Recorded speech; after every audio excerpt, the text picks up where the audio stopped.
안녕하세요. 저는 서울에 사는 올해로 35살 된 여자입니다. 어른들 이야기 들으면서 결혼을 잘해야 미래가 창창하다는 소리를 들었어요. 하지만 저의 이모는 저에게 이혼할 때는 또 주저하지 않고 강경하게 해야 된다고 했습니다. 저는 결혼 한 번 하면 평생 같이 사는 거지 왜 이혼을 굳이 해야 되나 했는데 이모 말이 맞았습니다. 이혼을 안 해서 평생 불행하게 사느니 제대로 된 선택을 해서 남은 미래에 행복하게 사는 게 낫다고 생각합니다. 저에겐 8살 많은 언니가 있습니다. 나이 차이가 많이 나다 보니 바쁜 부모님 밑에서 나를 업어 키운 언니입니다. 당연히 저보다 먼저 결혼했고 언니가 결혼해서 아이를 낳았을 때 언니가 바빠서 하루 종일 엄마가 손주를 봐주시곤 했어요. 그때 손주 봐주다가 녹초가 되어 들어온 엄마가 농담 겸 제 앞에서 그런 말을 하신 적이 있습니다. 딸 가질 엄마는 싱크대 앞에서 죽는다는 말이 있더라. 그래도 손주 이쁜 맛에 참을만 하긴 해. 엄마 무슨 말을 그렇게 해. 딸이라도 그런 말 하지 마. 말이 그렇다는 거지. 그냥 요새 힘들어서 그런가 보다. 네 엄마 갱년기 왔나 봐. 저는 그냥 하는 말이라고 해도 그 소리가 너무 아프게 들렸습니다. 사람이 말은 절대로 쉽게 내뱉는 게 아니라고 하잖아요. 자꾸 하다 보면 그 말처럼 살게 된다고 말이에요. 그래서 말은 함부로 하면 안 된다고 생각했거든요. 근데 엄마가 언니가 결혼한 후부터 자기는 왠지 딸이 둘이나 있지만 나중에 두 딸 다 시집 보내면 어떻게 감당해야 되냐며 혼자 그런 말들을 하시는 겁니다. 저는 괜히 그게 너무 죄송했어요. 제가 딸로 태어나서 죄를 짓는 것 같다는 느낌마저 들었죠. 그렇게 고생하는 엄마를 보면서 결혼해서 절대 언니처럼 살지 않겠다 명심했습니다. 아이러니하게도 저희 엄마랑 아빠는 제법 부유한 집안이셨어요. 아빠는 대기업 임원으로 있으시다 명예퇴직을 하셨습니다. 그래서 지금 두 분은 쉬고 계셨지만 딱히 노후 걱정은 없었습니다. 하지만 언니가 생각지도 못하게 20대 초반의 혼전 임신으로 인해 빠른 결혼과 함께 저희 집은 조금 기울어지고 말았어요. 저희 집은 언니 쪽에 엄청난 도움을 주게 됐어요. 무엇보다 결혼할 때 집을 해주는 것부터 시작해 다달이 생활비도 200만 원 정도 챙겨줬죠. 저는 어린 마음에 언니가 미웠고 다 늙은 엄마가 다시 일을 시작하시는 걸 보고 아이 키우는 걸 주저하게 됐어요. 엄마는 아빠랑 사실 땐 전업주부로 계셨기 때문에 다시 일하려면 설거지거리나 부엌 같은 것들을 가리지 않고 시작하셨어요. 저희 아버지도 가만히 있지 않으셨죠. 새벽에 나가셔서 늦은 밤이야 돌아오셨습니다. 아버지도 다시금 회사로 가시기는 사회가 녹록지 않았기 때문에 중소기업이라도 들어가기가 상당히 버거웠어요. 그래서 아버지까지 닥치는 일은 전부 하셨습니다.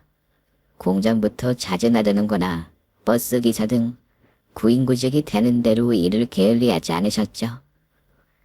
조카는 무럭무럭 자랐고 그만큼 엄마와 아빠는 늙어가셨습니다. 저는 참 보기가 안 좋고 마음이 아팠어요. 나중에 아이를 낳으면 가정을 꾸리면 당연히 저렇게 되나 보다 그렇게 생각했던 것 같습니다. 흔히 주변 사람들이 사는 삶을 보고 자기 미래를 생각하게 되는 것처럼요. 그렇게 저는 4년제 대학을 졸업하고서 흔한 연애 한 번 안 해보고 중견기업에서 대리로 일을 하게 됐습니다. 회사에서 나름대로 인정을 받으며 월급은 다달이 올랐지만 언니네로부터 연락이 올 때마다 항상 돈이 필요하다는 연락이었어요. 언니는 결혼 후에 전업주부로 일하다가 지금은 조카가 초등학교 들어가고부터 사업을 시작했습니다. 언니가 전화하면 돈이 들어간다는 걸 저는 직감적으로 알 수 있었어요. 아, 이번에는 조카 학원비 때문인가? 아니면 이번 달 생활비가 모자라다는 건가? 아니면 언니가 사업하는 게 잘못됐나? 언니 전화번호만 제 핸드폰에 뜨면 돈 생각만 하게 됐죠.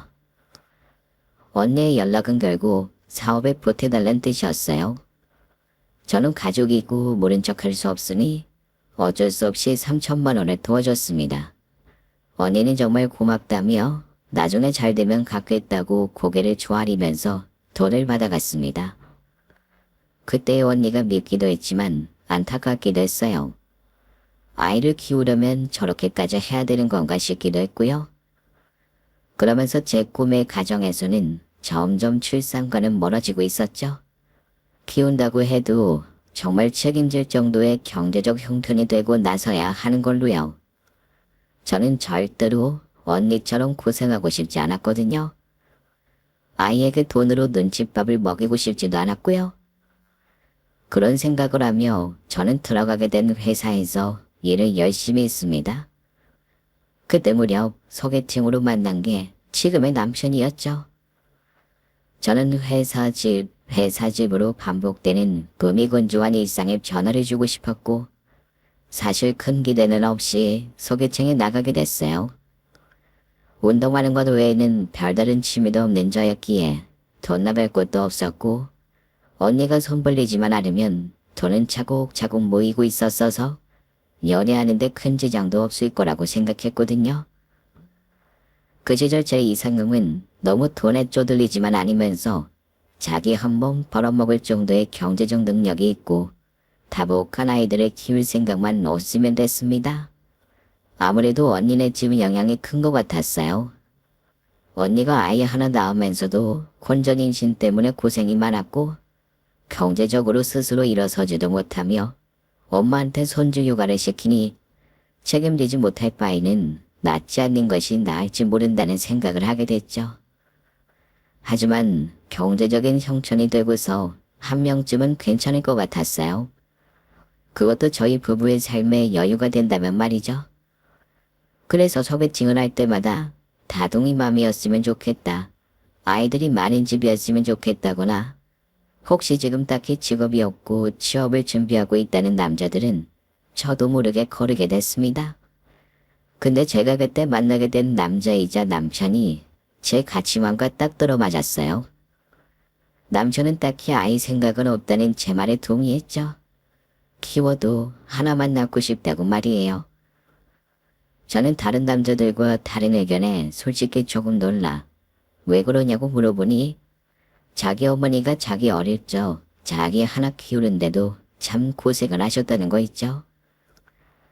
그런 어머니 얘기를 하면서 그런 고통의 굴레는 없어지는 게 낫다.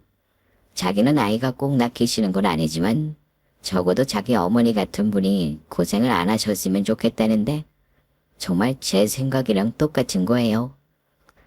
저는 그때 손주 돌보느라 힘들어하던 저희 엄마, 혼전 임신으로 고생하던 언니 이야기를 했습니다. 남자는 제 이야기를 듣고는 놀라더니 진심으로 저를 위로해줬죠. 억지로 아이를 낳지 않아도 괜찮으니 자기가 도와줘도 괜찮냐고 물어보더군요. 지금 상처가 많아 보인다면서 말이에요. 저는 남편의 다정함에 반하게 됐고 저희는 이끌리듯 자연스럽게 연애를 하게 됐습니다. 그리고 연애한 지 1년 만에 결혼 준비를 하게 됐어요. 연애하면서 제 인생에 결혼을 한다면 이 남자여야 된다는 확신이 들었죠. 제가 언니한테 전화가 와서 기분이 울적할 때면 남편은 귀신같이 알아채고는 저한테 밤 산책이라도 가지 않을 거냐고 묻더라고요.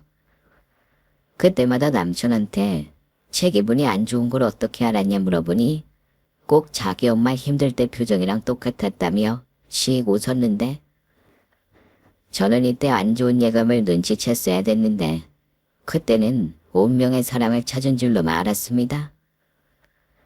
남편은 중소기업에서 과장으로 일하고 있었어요. 결혼하면서 저는 친정에서 도움받지 않으려고 했어요. 예전에 친정에서 워낙 언니한테 도움 줘서 지금은 친정이 경제적으로 많이 힘든 것 같다는 예상이 들었거든요. 엄마 아빠 힘든 것 뻔히 아는데 둘째 딸이 결혼한다고 부담을 주면 저희 엄마 아빠는 딸 기죽이지 않겠다고 대출이라도 해서 도와주실 것 같았어요. 저는 그런 부모님을 보고 싶지 않았습니다. 무엇보다 제가 모아둔 돈이 없는 것도 아니었고 화려한 결혼식을 원하지도 않았어요. 쓰드메나 예물 예단 같은 거에 터냈을 바에 조금 더 넓고 제대로 된 집을, 그리고 오래 쓸 수 있을 것 같은 가전가구를 원했죠. 남편은 처음에 제 얘기를 듣고 알겠다고 했어요. 시댁도 지금 남편과 혼자 남은 시어머니 말고는 딱히 식구가 없었고 경제적 활동을 하는 사람도 남편밖에 없었기 때문이에요. 오히려 남편은 제가 다른 여자들과 다르게 깨어있는 여자 같다며 좋아했어요. 자기는 다른 여자랑은 다르다고, 자기가 지금껏 만나온 여자들은 명품 가방이나 옷 같은 걸 좋아했는데 왜 자기는 그렇지 않냐면서 신기해하고 좋아했지 뭐예요. 저는 대학 시절 언니가 빨리 결혼하면서부터 그런 명품 같은 것들은 금방 의미가 없다는 거 알게 됐거든요. 남들이 가방이나 먹거리 같은 거에 몸을 달고 있을 때 한 푼이라도 더 아끼고 싶었어요. 흔히 말하는 짠순이라고 생각하시면 될 것 같아요. 하지만 그렇다고 중요한 의식주를 놓치지는 않았습니다. 먹을 거는 먹고 싶은 거 제대로 먹고 옷도 깔끔하게 입고 다녔어요. 제가 중요하게 생각한 건 빠져나가는 돈이었어요. 굳이 써도 되지 않을 돈들이요. 저의 결혼은 그렇게 제가 열심히 모은 9천, 남편이 모은 5천과 대출을 끼고 하게 됐어요. 결혼 후 달달한 신혼생활이 지난 후 저희 언니에 대해 자세히 듣게 된 남편은 슬슬 저에게 툴툴거리기 시작했어요. 마치 실온 콩깍지가 벗겨진 것처럼 보였죠. 내가 그때는 이렇게 자세히 몰랐는데 왜 당신 언니만 친정에서 도움을 받는 거야? 나도 이럴 줄 알았으면 아예 철판 깔고 도와달라고 할 걸 그랬어. 저는 처음에 그 말을 듣고 제가 알던 남편이 맞나 싶었어요. 제가 결혼하고 나서 남편보다 더 벌기도 하고 관리를 제가 잘하는 편이니까 저희 부부 통장을 맡게 됐고, 남편은 그래서인지 오히려 돈돈거리지 않았는데 이게 결혼하고 반년 정도가 지나니까 사람이 달라지더라고요. 친정 언니의 결혼 당시 혼전 임신이라 집을 친정에서 해줬다고 말씀드렸잖아요. 남편은 혼전 임신을 하는 것만 들었지 집을 해줬다는 건 몰랐어요. 남편은 뒤늦게 그걸 알고 불만투성이었어요. 매일같이 회사에서 조금만 야근하고 돌아오면 저에게 잔소리를 시전하기 시작했죠. 그때 우리가 장인 장모님께 집이나 차, 하다못해 1,000만 원이라도 받았으면 이렇게 힘들게 일할 필요 없을 텐데. 그게 무슨 말이야? 아니, 현실이 그렇잖아. 형님네는 집도 장인 장모님이 해줘서 대출 없이 편하게 사는데 우린 대출 끼고 시작해서 처음부터 빚지고, 이거 대출 갚을 때까진 허리띠 졸라매야 되는 게 맞으니까. 그래서 우리 친정이란 시댁에 똑같이 도움 안 받은 거잖아. 그거랑 그건 다르지. 우리 엄마 찌고 아프고 힘들어서 일 못하는 거고, 장인 장모님은 몸 건강하시고 팔팔하셔서 일하실 수 있는 데다가 형님이 예전에 한번 집 정도 받았으면 우리도 받는 게 당연한 게 아닌가 해서. 그게 왜 당연한 거야? 내가 말했잖아. 우리 언니는 그때 혼전 임신으로 상황이 안 좋아서 특별히 도와준 거였고, 그게 아니었다면 언니고 나도 상관없이 안 도와줬을 거라고. 우리 엄마 아빠는 노년에 원래 이렇게 힘들게 일할 생각 없었다고 말이야. 그땐 그때고 지금은 상황이 많이 달라진 거잖아. 그래서 지금은 일하실 수 있는 상황이고 경제적으로 형편이 나으시면 맞잖아. 내 말이 틀려? 당신도 똑같은 자식이고 나도 똑같은 삶인데 너무 다르잖아. 마치 자기가 힘들게 일하는 게 전부 저희 엄마 아빠 결혼할 때 안 도와줘서라는 듯 말했죠. 그러다 친언니 사업이 잘 되기 시작했어요. 친언니는 요새 젊은 사람들을 대상으로 주전 떡볶이 가게를 시작했는데 준비를 열심히 하더니 슬슬 대박이 나고 있었거든요. 월 순수익이 900만 원은 넘는다고 했습니다. 그에 비하면 저는 중견기업에서 일하고 있었습니다. 하지만 그래도 남편보다는 잘 벌었던 건 사실이에요. 그러던 차, 회사가 끝나고 친정 언니네 가게에 들렸다가 언니가 제 남편 주라고 떡볶이를 포장해서 주더라고요. 저녁으로 같이 먹으라면서 말이에요. 그래서 집에 와서 남친에게 언니네 떡볶이와 튀김 등 분식을 차려줬더니 젓가락을 들지도 않고 음식들을 식탁 구석으로 쓱 밀어버리며 혀를 차는 거 있죠. 너는 이 떡볶이가 목에 넘어가냐? 당신네 언니는 이걸로 떼돈을 벌고 있는데 너는 아무 생각이 안 들어? 그냥 배만 채우면 되는 거야. 여보, 언니가 당신 생각해서 싸준 건데 왜 또 시비야? 언제까지 던던던거릴래? 우리 언니가 열심히 해서 대박이 난 건데 왜 계속 그딴 식으로 말하는 거야? 그딴 식으로 말하기는 당신 같으면 이게 넘어가? 현실적으로 상황이 나쁜데 당신이 장난이나 치고 있으니까 어이가 없어 그렇지. 내가 무슨 장난을 친다 그래. 언니는 언니대로 그때 고생해서 열심히 노력했고 그 고생을 지금 보상받는 거잖아. 게다가 내가 지금 솔직히 백수도 아닌데 계속해서 그렇게 불만만 주절거리고 싶어? 계속 말할 거다. 왜 안 되냐? 당신 그냥 이렇게 월급 타면서 일하지 말고 형님네 가서 사업 스킬을 배우는 거 어때? 아니면 분점이라도 차려달라고 빌어. 뭐? 내가 그걸 왜 빌어? 난 지금 회사 제대로 다니고 있고 내 월급에 불만 없어. 불만 있으면 당신이 가서 직접 대출해서 사업해. 내가 왜? 잘못은 당신 언니랑 당신이 한 거잖아. 그래서 내가 이렇게 피해를 보고 있는데 당신이 책임져야 되는 거 아니야? 나중에는 저희 부모님이 언니를 도와준 것 같고 계속해서 이렇게 뻔뻔하게 나오더라고요. 시어머니는 아예 대놓고 도움받아오라고 난리였습니다. 너네 이런 식으로 하면 사돈네랑 너무 비교되는 거 아니니? 이럴 거면 너도 혼전 임신해서 돈이나 받는 게 나았겠다. 애를 베면 돈을 준다는데 못할 거 뭐 있어? 그럼 막말을 하시는데 같은 여자가 맞나 싶었어요. 심지어 어느 정도였냐면 추석 명절날 시댁에 가면 현관에 서서 시어머니가 인사만 받고 친정으로 보내셨어요. 너 같은 걸 얼굴도 보고 싶지 않으니까 친정에 가서 고개 좀 조아리고 오라고요. 그러면 뭐 국물이라도 떨어질지 모르는 거 아니냐면 말이에요. 제가 이런 생활이 너무 힘들다 보니 결국 남편에게 호소를 했습니다. 나 진지하게 말하는 거야. 이렇게 할 거면 차라리 당신의 회사 관두고 사업해. 나 지금 다니는 회사에 만족하고 있고 솔직히 내가 당신보다 많이 벌잖아. 그리고 우리 그렇게 부족하지 않은데 왜 이렇게 남이랑 비교하지 못해 난리야? 우리가 무슨 밥을 굶어? 내가 명절에 갈비 안 해준 적 있어. 우리 일주일에 한 번은 외식하잖아. 대체 뭐가 그렇게 불만인 거야? 그러자 남편이 오히려 적반하장으로 나왔습니다.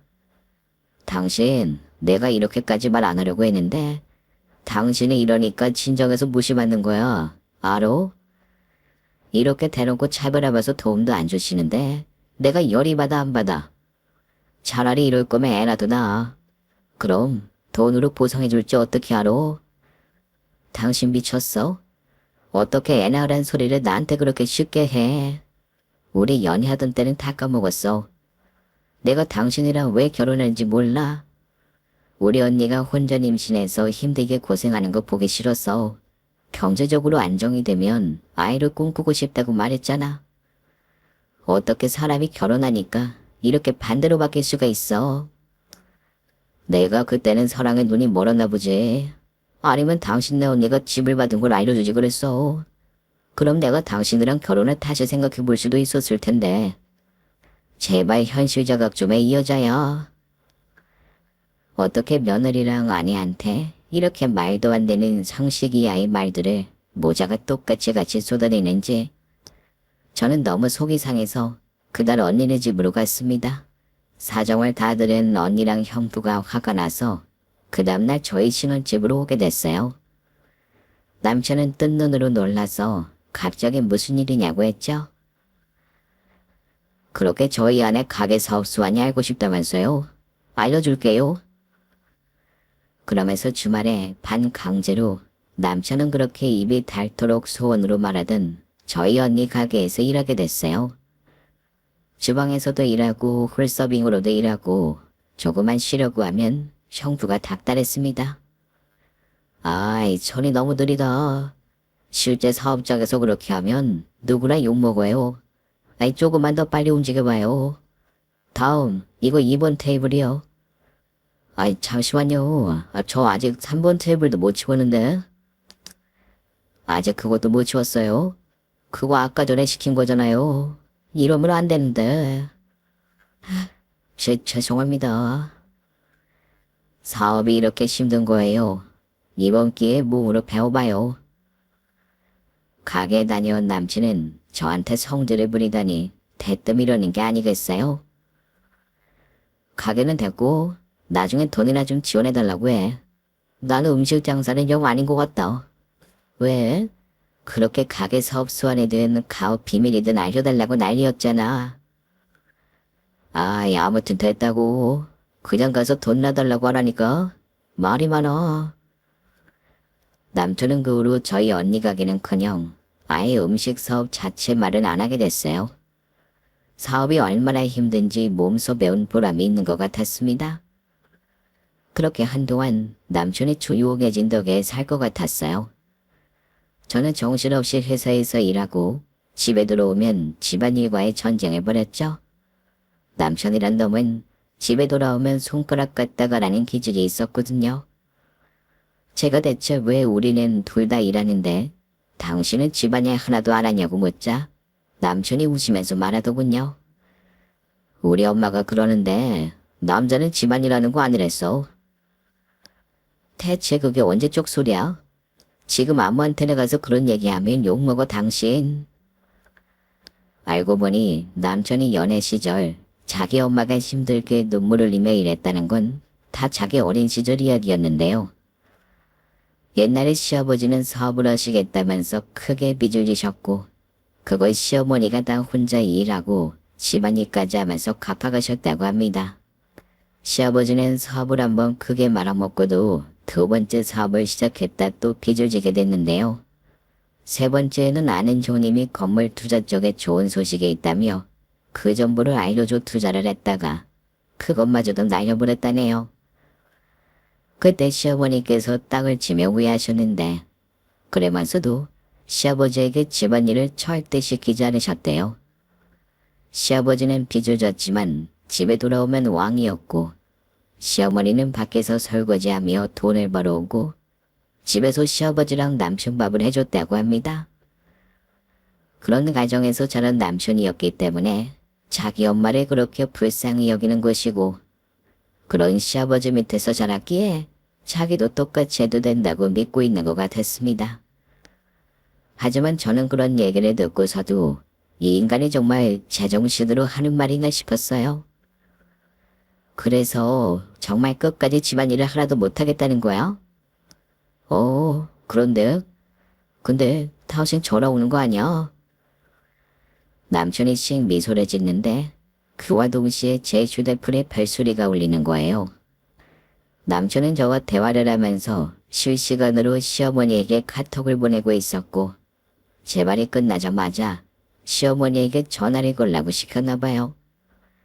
저는 전화를 받았는데 시어머니가 전화를 받자마자 소리를 지르시는 겁니다. 너 우리 기아 아들한테 설거지하라고 했다며? 미쳤니? 네가 뭔데 우리 아들한테 명령을 해? 네. 어머니, 그게 무슨 말씀이세요? 명령이라뇨? 집안일 도우라고 한 건데요. 넌 정말 싸가지가 하나도 없구나. 시어머니가 그렇다 하면 네, 알겠습니다. 어머니 하면 될 것이지. 나 때는 말이야. 너처럼 하면 머리 밀고 쫓겨나는 게 일상이었어. 넌 요즘 태어나서 시집 가가지고 잘 된 줄 알아. 어머니, 집안에선 여자도 남자도 똑같이 서로 존중해주고 배려해줘야 된다고 전 생각해요. 얘는 시미가 말하는데 말대답이나 하고 말이야. 내가 언제 네 생각 물었어? 아무튼 우리 형식이는 설거지나 빨래 같은 거 해서는 안 되고 할 줄도 모르는 애야. 네가 감히 뭐라고 우리 애한테 그런 걸 시켜. 내가 옛날부터 아주 귀하게 키웠는데 너 같은 애한테 부려지려고 그렇게 힘들게 키운 줄 알아? 시어머니가 그렇게 말하고 끊으시는데 솔직히 어이가 참 없었습니다. 정말 옛날 뿐이다 그런 생각만 들었어요. 근데 남편은 뭐가 그렇게 웃기는지 그런 저를 보며 웃음을 못 참고 있더라고요. 그래서 제가 물었습니다. 당신은 뭐가 그렇게 웃겨? 아니고요. 내일부터 엄마가 찾아올 거 생각하니까 재밌어서. 이게 웃겨. 어머님한테 현관 비밀번호 가르쳐드리기만 해봐. 진짜 나 짐 싸고 나가는 수가 있어. 나가보든가. 아이 차라리 당신이 친정 갔으면 좋겠다. 그럼 친정 가서 정말로 이번엔 통장이라도 받아오는 거 아니야? 남편이 그렇게 비웃는데 어디 해볼 테면 해봐라 같은 심정이었어요. 그리고 다음날 제가 회사 근무를 마치고 집에 오자마자 정말 기괴한 광경이 펼쳐져 있었습니다. 남편은 집에 있지도 않았는데 현관문 앞에 있는 신발장부터 엄청나게 어질러져 있었고 집 안에 있는 빨래통들이 다 엎어져 있는 거예요. 제가 분명 전날 밤에 싹 청소를 해놨는데 말이죠. 전 집에 도둑이라도 든 줄 알고 정말 경찰을 부를까 잠시 고민했습니다. 근데 안방에서 어머님이 나오시더라고요. 예, 나왔다. 넌 무슨 집을 돼지우리처럼 만들어놨냐? 내가 보는데 참 살림을 이렇게 대충대충 할 거면 그냥 너 일 그만두고 전업주부나 되는 게 낫겠다. 어머님이 왜 저희 안방에서 나오세요? 어머님은 저희 안방에서 저희 부부 침실에 있는 제 화장대부터 전부 하나하나 건드리셨더라고요. 게다가 제 옷장까지 안 열어본 흔적이 하나 없었습니다. 저는 너무 놀라 기염하고 있었는데 어머님이 그걸로 끝내지 않았어요. 그대로 냉장고로 직행해 제가 있는 눈앞에서 제가 차곡차곡 정리해뒀던 야채와 과일 등을 꺼내서는 하나하나 열어보고 그대로 음식물 쓰레기통에 넣어버리시더라고요. 이게 무슨 도둑이나 다름없는 것 같았습니다. 어머님, 이게 대체 뭐 하시는 거예요? 이거 고구마 뿌리가 딱 봐도 썩었는데 게다가 이 바나나는 이대로 먹으면 상하겠어. 우리 아들한테 이런 걸 먹인다고 생각하니 생각만 해도 소름 돋는다. 아유 정말 넌 어떻게 된 여자애가 살림이라고는 쥐뿔도 모르냐. 너네 엄마는 이런 거 안 알려줬어? 제가 분명 제대로 정리했고 이거 썩은 거 하나 오는데 무슨 말씀이세요? 억지 부리지 마세요 어머니. 어머 내가 언제 억지를 부린다고 그러니 얘는. 내가 너보다 살림 40년은 더 했어. 너 토달지 마라. 어머니는 이젠 자기가 피해자가 된 듯 온 집안을 헤집고 다니면서 제 화를 돋궜습니다. 저는 일일이 대꾸해드리다가 결국 열이 받아서 한숨을 한번 푹 쉬고 어머니를 쳐다봤습니다. 어머님, 이제 밤이 늦었으니까 이만 돌아가세요. 넌 할 말이 없으니까 갑자기 시엠이 보내버리는 거냐? 우리 아들 오기 전까지 나 안 돌아간다. 절대 안 돌아가. 시어머니는 이제 그렇게 소파 한쪽을 붙잡고 소리소리 지르시는 겁니다. 그때 남편이 마치 타이밍 좋게 등장했어요. 시어머니는 남편이 오자마자 남편 옆에 콕 붙어서는 자기한테 뭔 소리를 했다 이랬다 하며 고저질을 하는데 제가 하지 않았던 말들도 지어내서 말하시는 걸 보고 어이가 날아가는 줄 알았습니다. 시어머니는 결국 안방에서 남편이랑 둘이 잤고 저는 그날 거실에서 자게 됐어요. 아침이 되자마자 저는 도망치듯 회사로 출근했어요. 다음날부터 남편조차 못 들어오게 아예 신혼집 비밀번호를 바꿔버렸습니다. 남편은 저한테 야밤에 전화하면서 현관문 앞에 들어오게 해달라고 빌었고 전 다시 시어머니를 모시고 오지 말라는 약속을 받아내며 열어줬습니다. 그동안은 좀 조용했어요. 저희는 부부이면서도 같은 방에서 자지 않았고 집을 같이 쓰기만 하는 마치 하우스메이트처럼 굴었습니다. 서로가 있어도 무시했어요. 전 딱 제 빨래만 하고 빨래를 널고 접었고 남편은 밥을 차려달라고 말하지도 않고 알아서 시켜 먹거나 라면이라도 끓여 먹더라고요. 그런데 저는 다음날 하늘이 내려앉는 것 같은 소식을 들었습니다. 친정엄마가 담도암이라는 소식이었어요. 그전날 남편이랑 있었던 일은 순식간에 표백되듯 지워지고 엄마 걱정으로만 생각이 가득 찼어요. 저는 마음이 찢어지는 것 같았습니다. 그동안 저랑 언니 키운다고 열심히 고생하신 어머니가 담도암이라니. 제가 이렇게 버틴 이유가 결국은 어머니를 잘 보살펴드리기 위해서였나 싶기도 했어요. 그래서 제가 초반 한 달은 휴가 내서 옆에 있고 다음 한 달은 언니가 있기로 했죠. 남편이 저희 친정엄마 담도암이라는 소식에 처음에는 되게 놀란 표정을 짓더니 자기도 장모님 뵈러 가야 되는 거 아니냐 하더래요. 저는 이 양반이 드디어 정신을 차렸나 싶었습니다. 안 그래도 둘 다 엄마를 모시고 있는 입장이라 이런 것 정도는 상식적인 선을 가지고 있는 건가 생각했어요. 그리고 결국 병문안 첫날에 가기 위해 휴가를 받아놓은 날 아침, 남편이 저보다 일찍 일어나서 제 카드를 떼지며 말하는 거 있죠. 넌 일도 안 하는데 무슨 카드를 써. 돈 없으면 걸어서 병원 가. 그거 다 내 돈이잖아. 내가 왜 일을 안 해? 나 회사 다니고 있는데. 빨리 카드 내놔. 넌 처가에서 돈 받아와도 부족할 판에 발자 좋게 휴가까지 쓰고 병시 정도로 아침부터 나간다고? 그러니 처가에서도 너를 무시하지. 뭐 지금 말 다 했어. 순간 열이 뻗쳐서 한바탕 뒤집어 버리려고 했어요. 근데 엄마가 병실에서 기다릴 것 같아서 남편 손에 들린 지갑을 뺏어다가 나와버렸죠. 그렇게 택시를 잡아서 타고 병원에 도착했는데 카드로 결제가 안 된다고 뜨는 거예요. 한참 동안 택시 안에서 고생하다가 결국 계좌이체로 보내드리고 나왔어요. 내리자마자 전 남편에게 연락했어요. 내 카드가 왜 다 안 되는 거야? 당신이 정지시킨 거야? 내가 그랬어. 당신 버는 돈도 없는데 왜 택시 타고 다니려고 해? 너 휴가 끝나면 정지 풀어줄게. 그동안은 걸어다녀. 그렇게 말하고는 남편은 전화를 끊어버렸습니다. 제가 다시 남편에게 연락을 해도 남편은 처음에 부재중으로 무시하더니 나중에는 결국 제 전화를 차단으로 돌려놓더라고요. 서럽기도 하고 화가 나기도 하고 내가 대체 이 인간에게 뭘 그렇게 잘못해서 이런 대우를 받고 있나 싶었습니다. 병실에 도착하니 언니가 와 있었어요. 이번 첫날이라 언니도 가게 문 닫고 와봤다고 했죠.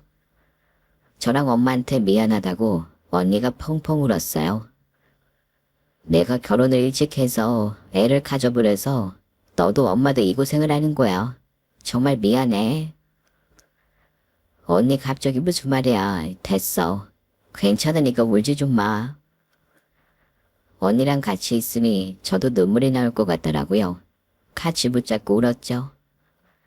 언니가 결혼 초반에 엄마에게 도움을 많이 받았기에 이번에 병원비도 언니가 전부 내고 엄마에게 엄청 잘했습니다. 근데 제 소식을 듣고 언니가 엄청 미안해 하더라고요. 언니, 그렇게 미안하면 혹시 나 카드 좀 빌려줄 수 있어? 일단 집에 가야 되는데 내가 카드를 못 써. 뭐? 그게 무슨 말이야? 저는 결국 결혼을 시작하고부터 남편의 이야기를 시작했습니다. 결국 잃었던 남편의 질투 이야기를요. 결국 집을 안 해줘서 불만에 차올라 넘어서는 안 될 선까지 넘어버린 남편의 이야기를 전부 해줬어요. 언니는 듣자마자 말도 안 된다며 화를 내다가도 죄책감을 가지는 모습을 보였습니다. 어떻게 사람이 그런 말을 할 수가 있어. 아니야. 이건 나 때문이야. 정말 미안해. 내가 그때 엄마한테 도움만 안 받았어도 네가 이렇게까지 남편한테 하대받는 일은 없었을 텐데. 아니야. 이건 언니 때문이 아니라 남편 놈이 이상해서 그런 거야. 나도 이번에 많이 고민했고 더 이상 함께 사는 건 의미가 없을 것 같아. 엄마 상태 봐서 이혼서를 진행할 거야. 언니는 제 말을 듣고 제 선택이라면 오혼하겠다며 끝까지 저를 돕겠다고 했습니다. 저번부터 네가 나 때문에 고생이지. 미안해. 이건 내가 어떻게든 해결할게. 내가 힘들 때 도와준 가족들을 이제 내가 도와야지. 저는 이게 무슨 소린가 했습니다. 하지만 언니는 언니대로 열이 받은 것 같았어요. 그날 밤 전 병원에서 집으로 돌아갔고 좀 늦게 도착해 그런지 남편에게 연락이 왔습니다. 당신 어디야? 왜 안 와? 설마 친정까지 간 거야? 간 김에 우리 도와달라고 해. 우리 힘들어 죽겠다고 빌어. 그렇게 비아냥대는데 어이가 없어서 피식 웃었어요. 아니, 나 아파트 주차장인데 주차하느라 오래 걸려서 그래. 뭐? 무슨 차를 탔다는 거야? 당신이 차가 어딨어? 남편이 처음에 제 발언에 농담 따먹기라도 하는 듯이 웃다가 제가 주차장에 있다고 하니 정말로 주차장에 내려오면서부터 표정이 바뀌더라고요. 벤츠를 보고는 아주 경악을 했습니다. 친정엄마가 제 소식을 듣고 의식을 차리고 있는 와중에 차를 사주겠다고 했고 빨리 나오는 중고차를 알아봐주겠다고 했는데 언니가 돈 더 보태서 바로 벤츠를 사줘버린 것이었죠. 남편은 처음에 이게 무슨 상황인지 눈을 깜빡이다가 저보고 이거 빌린 거냐고 물어보고 차를 몇 번이고 계속 바라보다가 정말로 구입한 내 차라는 걸 확인하고서야 저한테 웃으면서 곁에 붙더라고요. 이야, 역시 장모님이 도와주신 거지? 내가 그랬잖아. 불쌍할 척하면 도와주실 거라고. 내 말 들으니까 다 되지? 차 때깔 좋다. 나 한번 타볼게. 그러면서 장난치듯 자연스럽게 차문을 열라고 하는데 제가 차문을 잠궈놔서 열리진 않았어요. 그리고 저는 조용히 말했죠. 당신이 이 차를 왜 타? 당신 그게 무슨 말이야 여보. 너는 죽었다 깨도 이 차 탈 일 없어. 너랑 이혼할 거니까. 우리 엄마 아프니까 걸어서 가라는 사람이랑 내가 대체 왜 살아? 우리 이혼해. 그 말에 남편은 태도가 달라져서 싹싹 빌기 시작했어요. 여보, 지금 무슨 말을 하는 거야? 장모님이 도와주셨잖아. 근데 이 좋은 기회에 왜 갑자기 갈라서자는 거야? 이해가 안 되네. 아, 내가 최근에 당신 좀 서운하게 했지? 그래서 그런 건가? 미안해. 내가 생각해도 기분이 많이 나빴을 것 같다. 다시 생각해봐. 진정 좀 하고. 나는 이미 진정했어. 마음 고친 지 오래야. 진정해야 될 건 당신인 것 같은데. 아니 여보, 이렇게 갑자기 갈라서는 게 어딨어. 난 당신이랑 헤어질 생각이 전혀 없는데. 갑자기 왜 그래? 갑자기라니, 최근에 당신이 나 대하는 태도만 봐도 전혀 우리 부부 같지 않았잖아. 당신이 날 대하는 태도는 그냥 어디 가서 돈 좀 가져오라는 사람 그 이상 그 이하도 아니었어. 나는 나를 가족처럼 존중해주지 않는 사람이랑은 같이 살 생각이 전혀 없어. 그러니까 착각 좀 제발 그만하고 이제 내 옆에서 그만 떨어져 줄래? 아 여보, 이건 아니잖아. 당신 후회할 거야. 당신 이혼한 여자가 얼마나 안 좋은 소리 듣는 줄 알아? 이혼녀로 살고 싶어서 그래. 당신 같은 사람이랑 사는 것보다는 그냥 이혼녀 되고 내 살길 찾는 게 빠를 것 같아. 그러니까 내 걱정은 하지 말고 당신이랑 당신 엄마 걱정이나 해. 저는 그렇게 말하고 저희 엄마 병원으로 갔습니다. 다음날 남친은 친정엄마 병원으로 와서 무릎까지 꿇더군요. 장모님, 제가 정말 잘못했습니다.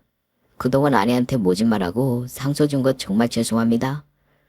장모님께 해서는 안 된 말을 한 것도 진심으로 사과드립니다. 그러니 제발 저 한 번만 봐주실 수 없을까요? 제가 지영이 없으면 못 살 것 같아 그래요. 이렇게 후회하고 있습니다. 당신 여기에서 지금 뭐 하는 거야? 우리 엄마 아프니까 당장 나가줄래?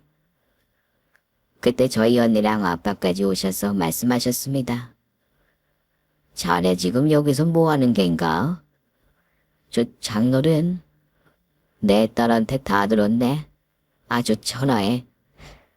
내가 여기서 큰 소란 피우고 싶지 않으니 좋게 말할 때 물러나 주게.